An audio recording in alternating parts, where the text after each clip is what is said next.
Paano malalaman o maaurahan na ang isang agimat, sangkap ay may gabay na kakaiba? Mga gabay ng mga engkantada, diwata o mga diwindi, engkantuhanon.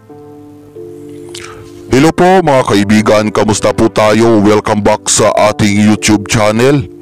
Maraming salamat po mga kaibigan sa pagbisita at pagpanood ng ating mga video talakayan sa ating YouTube channel sa Agimat 13JF.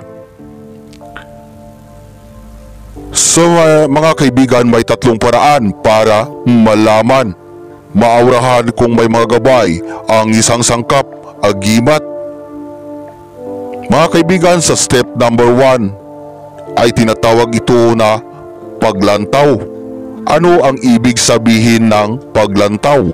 Ang paglantaw mga kaibigan ay salita namin sa Karaya na ang kahulugan ay pagtanaw, pagsilip sa isang agimat.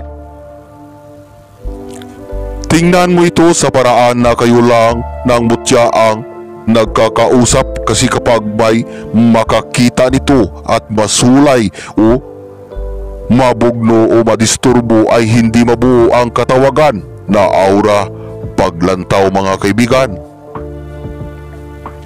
Kailangan sekreto na area ikaw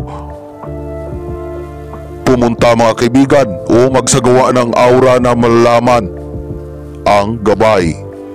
Kadalasan sa paglantaw na teknika ay may makikita tayo na mga iba't ibang guhit sa bato, mutya o kristal na nakaguhit o anyong tao o mga anyong diwindi o di kaya'y mga diwata mga kaibigan.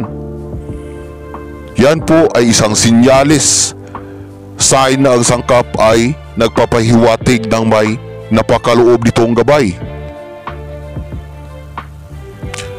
Punta naman tayo mga kaibigan sa step number 2. Sa ikalawa naman mga kaibigan ay tinatawag na abyan o amigo, amiga. Ibig sabihin alaga, friend ng isang gabay diwata. Ano-ano nga ba ang mga gabay alaga ng mga diwata? Sa diwata ay may mga abyan na katulad sa paru-paro, mga tutubi, mga litap-tap kung sakali may namataan ka na bumisita o dumapo sa iyo. Ang isang abyan ay simbolo, sinyalis ng isang gabay, aura, ang ganong hayop mga kaibigan.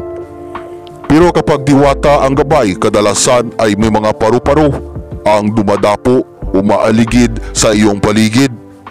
Pero kapag duwindi naman, ang gabay ay isang abyan na tiyangaw ang umaaligid mga kaibigan. Sa step number 3, punta naman tayo mga kaibigan sa ikatatlong paraan, ang tinatawag na damguhanon. Ang step 3 at last step na malalaman natin mga kaibigan na may gabay ay sa salita na damguhanon. Sa amin sa Karaya language ay damguhanon ay panaginip naman ang katawagan sa Tagalog, at sa English ay dreams mga kaibigan. Pinadaan ng gabay sa panaginip ang makita mo sila na totoo. Sila na andyan sila sa may tangan mo na agimat. Kanyang pinapaalam sa paraan ng damguhanon ang mahika itsura ng diwata, gabay at lugar na kung saan ito ay sila naunang nakuha o nakita ng tribu. So yan lang po mga kaibigan ang tatlong paraan kung paano malalaman at maaurahan mo ang mga gabay at sa iyang paraan mga kaibigan. So mga kaibigan, sa pagtatapos ng ating video talakayan ay sana kahit kaunti ay may naitutulong itong aking kaunting nalalaman tungkol sa mga mahika at karunungang lihim. At maraming salamat po mga kaibigan, at sa mga bago po lamang sa ating YouTube channel ay pakisupport lang po mga kaibigan. Pakipindot lamang po ng subscribe button at Once again mga kaibigan ay maraming salamat po.